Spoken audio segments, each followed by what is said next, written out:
बिहार की सियासत में आरोप प्रत्यारोप का दौर लगातार तेज होता जा रहा है।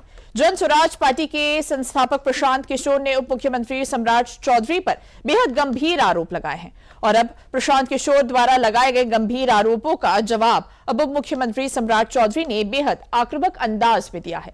सम्राट चौधरी ने प्रशांत किशोर को नौसिखिया करार देते हुए कहा कि वे बिना जानकारी के सिर्फ सनसनी फैलाने की कोशिश कर रहे हैं। प्रशांत किशोर के आरोप पर क्या है और सम्राट चौधरी का पलटवार क्या है, दोनों सुन लीजिए। बिहार के उप मुख्यमंत्री सम्राट चौधरी, इन पर मेरा सीधा आपके माध्यम से सरकार को, बिहार के गवर्नर से, बिहार सरकार से, केंद्र सरकार से मेरा अनुरोध है कि इनको हत्या के आरोप में, ये हत्या के अभियुक्त हैं, इनको तुरंत पद से बर्खास्त करके गिरफ्तार किया जाए। तारापुर में 1995 में 7 लोगों की जो हत्या हुई और 7 मारे जाने वाले लोग कुशवाहा समाज के लोग थे। ये बिहार में जाति की राजनीति करने वालों के लिए सबक होना चाहिए। सम्राट चौधरी कहते हैं मैं कुशवाहा हूँ, ये नौसिखिया नेता है। मैं 1995 में हम लोगों को जेल में डाला। मेरे घर के अनाज में लालू प्रसाद के गुंडे या पुलिस ने पेशाब कर दिया। हमारे घर के कुआं में पेशाब कर दिया। हमारे परिवार के 22 लोग जेल में रहे। नीतीश कुमार जी जो मुख्यमंत्री हैं बिहार के, ये 7 किलोमीटर तक मेरे लिए आंदोलन करते रहे, पैदल चले और ह्यूमन राइट्स कमीशन ने बिहार की सरकार, तत्कालीन सरकार लालू प्रसाद जी पर कार्रवाई किया और प्लेंटी दिया हमारे परिवार को।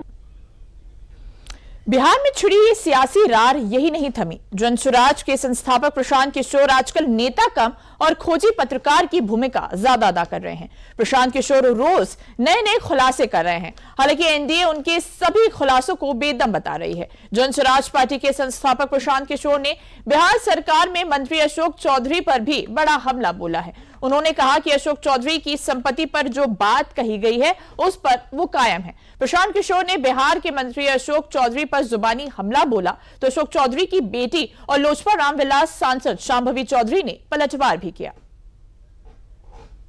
अशोक चौधरी के नाम पर जो संपत्ति की बात कही गई है, हम लोग उस बात पर कायम हैं। 200 करोड़ की संपत्ति इन्होंने अर्जित की है।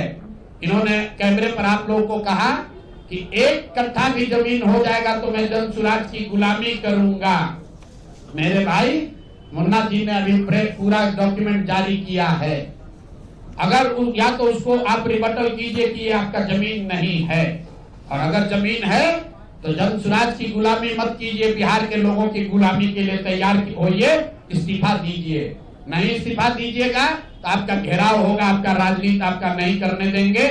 हम लोग राज्यपाल, मुख्यमंत्री नहीं सुन रहे हैं तो हम लोग राज्यपाल महोदय के पास जाएंगे, कोर्ट में जाएंगे, इनके खिलाफ कार्रवाई होनी चाहिए। स्पेशली जब चुनाव आता है तब आरोप और प्रत्यारोप हर समय हर किसी पे लगते रहते हैं। ये कोई नई बात नहीं है। इसको लोग एज अ टूल यूज करते हैं मीडिया में अपना रेलेवेंस बनाए रखने के लिए।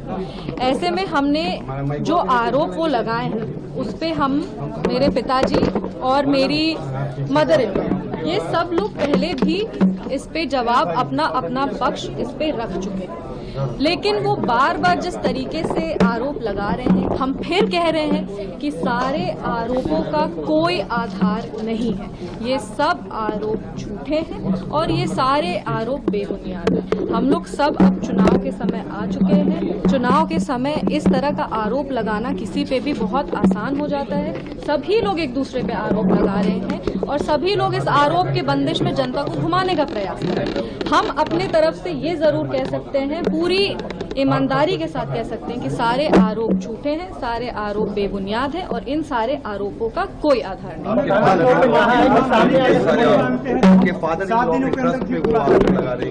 देखिए, उन्होंने आज अपने प्रेस कॉन्फ्रेंस में एक पर्सनल अटैक भी किया है।